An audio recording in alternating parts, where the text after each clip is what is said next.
So you can see here sample are speaking question, what type of weather do you enjoy most? Okay, so optional opening optional क्या है, it's hard to say because I like all seasons but, ठीक है ना। तो ये होता है एक यानी स्टाइल है उसको स्टार्ट करने का, ठीक है। वो इट्स हार्ड टू से यानी ये कहना मुश्किल है because I like all seasons, यानी सवाल आपसे हुआ what type of weather do you enjoy most, ठीक है। तो आप आगे से कह रहे हैं ये भी बोलने का स्टाइल होता है। इससे क्या होता है कि आपको सोचने का वक्त मिलता है। It's hard to say because I like all seasons but I like winter season the most या I like summer season the most, ठीक है। यानी ये आपको एक मज़ीद आंसरिंग टेक्निक है, ठीक है। I would say summer would have to be my all time favourite.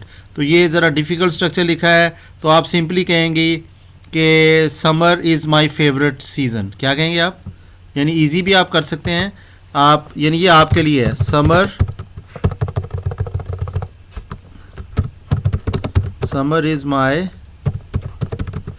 Favourite, यानी ये सिंपल आंसर है, ठीक है। आप बात समझ गए।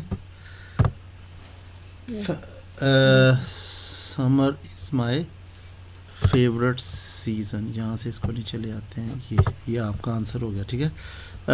आई वुड से इतना आप यूज़ कर सकते हैं शुरू में, आई would say summer is my favourite season, यानी मैं ये कहूँगी, इसका क्या मतलब होता है, I would say summer is my favourite season. Have you got the idea, समझ आई आपको मैंने Yes, sir. जी गुड हो गया। Yes, sir. Yes, sir. Okay इसी तरह reasonable example, you know the summer is just great, there are so many things to do outside, you can be near the water, yes if it is too hot it's better to hang out at the beach, I really love the beach and water sports like surfing. तो वो जब अपना summer, जो बंदे summer को पसंद करते हैं, फिर आगे वो समर के बारे में बताते भी हैं कि भाई कि समर में ये चीज़ें मैं कर सकता हूँ, बाहर जा सकता हूँ धूप में, इसी तरह मैं जनाब बीच पे जाके नहा सकता हूँ, और मुख्तलिफ जो एक्टिविटीज़ होती हैं, ठीक है। यानी ये फर्दर तरीका होता है ज़्यादा बोलने का। Okay. Oh yeah if I had to choose one it would be summer for sure, ठीक है।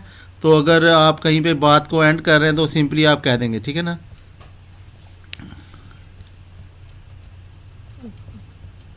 और वो कह रहे हैं कि it should be fairly obvious but make every effort to answer the question, don't refuse और give up on the question.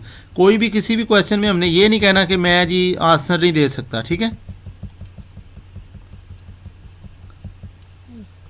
अच्छा अब वो कहते हैं कि अगर आप ये कह देते हैं I don't know, I can't answer that question, इसकी बजाय आप क्या करें, that's a tricky question, let me think about that, या I guess I would say that, ठीक है। यानी ये सारा ये यहाँ से लेकर यहाँ तक अभी तक आपने आंसर नहीं दिया, लेकिन आप क्या बात कर रहे हैं, अच्छा ये क्वेश्चन बड़ा ट्रिकी है तो मैं इसके बारे में सोचती हूँ, हाँ मैं गैस करती हूँ कि मैं ये कहूँगी। अब इतनी देर में बंदा अपनी प्लानिंग कर लेता है, यानी आपने देखा ना 1 2 3 लाइनें हैं यहाँ पर, ठीक है। समझ रहे बात को। जैसे फॉर एग्जांपल कोई आप क्वेश्चन पूछ लेती हैं मुझसे Yes, जी sir. कि जी what's your favourite place, for example अगर ये क्वेश्चन मेरे लिए ट्रिकी है या मुझे इसका आंसर फौरी नहीं आ रहा, तो मैं कहूँगा that's a tricky question, let me think about that, या I guess I would say that winter is not my favorite but the summer is my favorite season because in summer you can move around very easily, because in winter you are feeling cool, so summer is better than winter for me especially because I can move around, ठीक है। यानी ये जो 2 3 लफ्ज़ हैं ये हम additionally तौर पे आंसर देने से पहले कोशिश करने के लिए ये लफ्ज़ यूज़ कर लेंगे और आगे थोड़ा सा आंसर दे देंगे, ठीक है ना। आपका तो ये इशू नहीं है आम तौर पे ज़्यादा क्वेश्चन आंसर का, लेकिन ये डिस्कशन में भी आप यूज़ कर सकते Yes. हैं ना, ठीक है। Yes. और ये बात देखें, remember that examiners lips are sealed, इसका मतलब क्या है कि एग्जामिनर के जो मुंह है वो सील्ड है, वो आपको कोई बात बता नहीं सकता, ठीक है, वो सिर्फ आपसे सवाल पूछ सकता है। उसके पास स्क्रिप्ट होता है, उसने उसके ऊपर से आपसे पूछना है, ठीक है ना। वो जो कुछ लिखा होता है उसी के ऊपर उसने डिपेंड करना है। वो एग्जामिनर है और टेस्ट का डिज़ाइन उसको मिल गया होता है, वो उसने उसी को फॉलो करना है। बात समझ रहे हैं। Yes, sir. इसी तरह जैसे ये आपको एक और दी हुई है example, should I talk about my home country और Boston, it's really doesn't matter which one you speak about, it's more important that you address the question and express yourself coherently, यानी अच्छे तरीके से language के लिहाज से। इसका मतलब ये है कि आपको कभी किसी भी चीज़ पे बोलना पड़ता है कि आपका फेवरेट सिटी क्या कौन सा है या कोई भी चीज़ है, तो उसमें परेशानी होना, जिसको मर्जी फेवरेट कह दें, चाहे साहिवाल को कह दें, चाहे चीचावतनी को कह दें, चाहे कुछ भी कह दें, तो दैट डजेंट मैटर कि आप सिटी कौन सा सिलेक्ट करते हैं। लेकिन ये जहन में रखें कि जिसके बारे में आप थोड़ी बात कर सकें, ठीक है। ये ना हो कि आप लाहौर का नाम ले दें और लाहौर के बारे में आपको पता ही कुछ ना और फिर बोलते वक्त प्रॉब्लम तो होगी, ठीक है ना। Yes, sir. Yes, sir. जैसे इधर इन्होंने लिखा हुआ है, well I would like to talk about Boston because I am really starting to feel like this is my second home, well I am only here in Boston for a short time, so I talk about I will talk about my hometown in country, okay.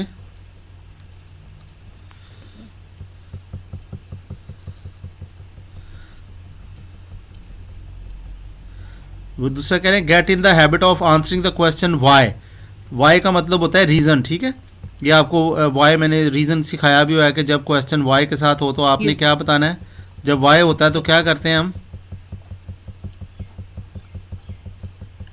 Sir क्यों का question है? हाँ वजह बताते हैं ना चीज़ की, ठीक है। व्हाट्स योर फेवरेट कलर, ठीक है।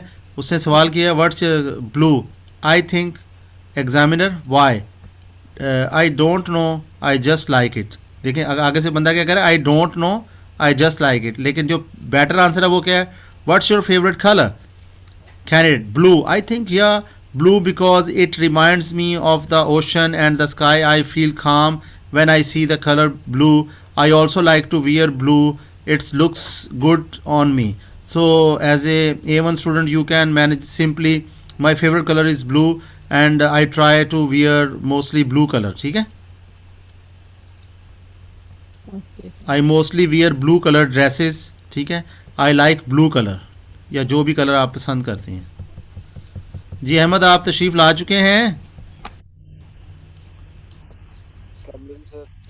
वालेकुम अस्सलाम। ये क्वेश्चन आंसर टेक्निक पे हम बात कर रहे हैं। आपको इसकी वीडियो मैं शेयर कर दूंगा लेटर ऑन, तो आप अभी जारी रखें हमारे साथ, ठीक है।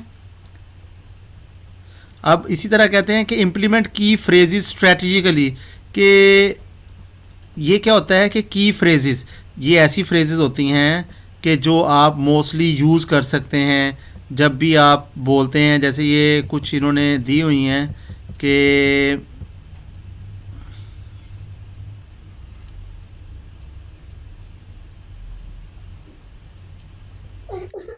ये जैसे कुछ sentences example, I have lived in my apartment for 2 years, we have been married for only 6 months, I have been an engineer for 14 years, I have been studying English for 5 years, ठीक है। तो जब आप इन चीज़ों के बारे में बात करते हैं, after asking a few personal question the examiner will move on to the question about more general topics, however you might get caught off guard by a random question about sunshine, pets or trees in your country. If you are not sure what to say, use a phrase like that's an interesting question to buy yourself some thinking time. Here's a useful group of expression that may come in handy during the exam. तो exam में क्या होता है कि ज़ाहिर है कुछ सवालों के जवाब में आपको सोचना पड़ता है, ठीक है ना। तो उसके लिए ये तो आप कह सकते हैं दैट्स एन इंटरेस्टिंग क्वेश्चन, ठीक है। और इसके बारे में बड़े स्माइलिंग फेस का, oh that's an interesting question in my opinion. इतनी देर में आप अपना कुछ सोच भी लेते हैं कि मैंने क्या कहना है, ठीक है। तो ये वो वर्ड्स हैं कि आप जब अपना ओपिनियन देते हैं, to give your opinion, show another side of an issue, in my opinion, I believe, यानी आप इनमें से एक यूज़ कर सकते हैं, इन माय ओपिनियन या आई बिलीव, ठीक है ना। टू मी यानी मेरे लिए, टू मी का मतलब होता है मेरे लिए तो ऐसे है, आगे आप बात बता देंगे। However on the other hand having said on the other hand का मतलब दूसरी तरफ, ठीक है ना। जैसे हम कहते हैं जी कि फास्ट फूड, ठीक है ना, it is good to eat fast food और not. It's an interesting question.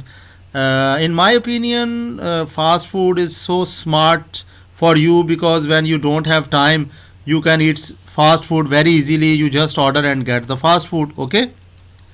समझ गए बात? I believe, in my opinion, या आप कह देंगे I believe fast food is the best way to eat smartly because it is easy to buy and it is easy to manage. You just order and you get the fast food ready. Okay? Okay. तो ये यानी मकसद क्या है, in my opinion, I believe, ये वो words हैं जो आप अपने आंसर के शुरू में यूज़ कर सकते हैं, ठीक है, जब आपका ओपिनियन पूछा जाता है, ठीक है ना। What do you think fast food is good और नॉट, ठीक है, in my opinion fast food is quite good.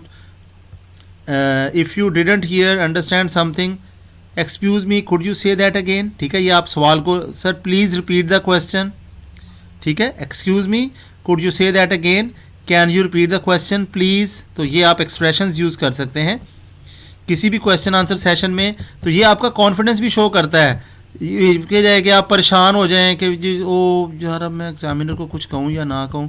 भैया अगर आपको सवाल का नहीं पता चला तो वो उसकी ड्यूटी है, वो आपको दोबारा बोल के बता देगा, ठीक है ना. हर सवाल के जवाब में अगर ऐसा करेंगे तो that will be wrong. Okay, if you don't understand a term और word, what does mean, I am sorry I am not familiar with, what does it mean. तो ये चीज़ बड़ी डेंजरस है कि इसमें हम आम तौर पे अगर हम हर जाहिर है कि उन्होंने कोई डिफ़िकल्ट टर्म डाल दिया है, कोई ऐसा टेक्निकल वर्ड डाल दिया आपके सवाल में, तो आप उससे स्पेशली एम्बेसी इंटरव्यू में तो अहमद आप कह सकते हैं कि ये एक स्पेसिफिक वर्ड का मीनिंग क्या है, ज़रा मुझे बता दें. बात ये आपको जब पूछना आता होगा ना तो फिर कोई मसला नहीं है, ठीक है, क्योंकि जो इंटरव्यूज़ होते हैं, जो एम्बेसी इंटरव्यू होता है उसमें आप किसी वर्ड का मीनिंग उससे पूछ सकते हैं कि आपने ये टर्म यूज़ की है. ज़ाहिर डिफ़िकल्ट टर्म अगर वो यूज़ कर लेता है या कोई टेक्निकल वर्ड यूज़ कर लेता है तो जाहिर है कि वो बंदे को पता नहीं. जैसे आप फ्लेक्स का काम करते हैं तो आप डाया का लफ्ज़ यूज़ करते हैं, इसका डाया क्या होगा, इसका डाया क्या होगा, ऐसा करते हैं अहमद. Yes sir. तो अब हमें तो नहीं पता डाया क्या होता है, मुझे भी लफ्ज़ सुना हुआ है ना, मुझे नहीं पता डाया क्या है. तो जब अगर मुझे इसका समझना होगा तो अब मैं कहूँगा what does dia mean, please explain me. तो जब आप एक्सप्लेन करेंगे तो मुझे क्लियर हो जाएगा, मैं उसके बारे में बात भी कर सकूँगा, ठीक है ना. अब देखें यही बात है, फेसिंग अ डिफ़िकल्ट और strange question, buy yourself some time with these phrases, that's an interesting question. I would say I haven't thought about it before but I would say, I can't say for sure but, यानी इसका मतलब ये है कि आप सवाल का जवाब तो आपने देना ही देना है जो भी आपसे सवाल हो जाए. तो लेकिन ये होता है कि इससे आप अपना टाइम बाय करते हैं कि I would like to say that, क्या लफ्ज़ यूज़ करते हैं, I would like to say that. तो ये देखें इतने टाइम में आपको काफ़ी का वक्त मिल गया, यानी आप ये कह सकते हैं आई वुड लाइक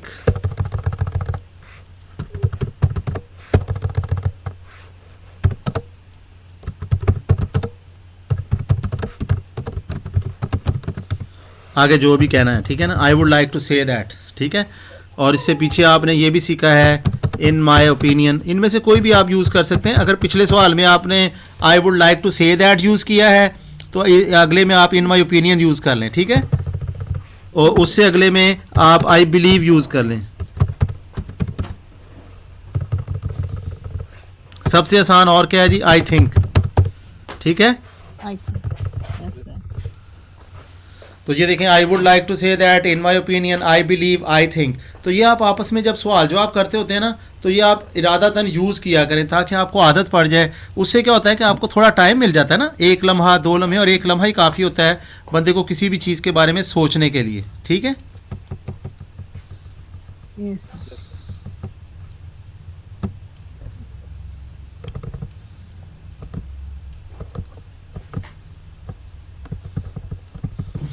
तो ये देख लें अहमद, ये पूरी एक फ़ाइल है, इसमें जी ये चीज़ें, ये सर मैं आप वो जी जी सबसे लास्ट वाला, सर वो मैं स्क्रीनशॉट लेने लगी थी, वो प्रॉब्लम पड़ गया. So in English you should say in English, sir, I want to take screenshot of the last screen. So now you can take. Ask in English always. Okay.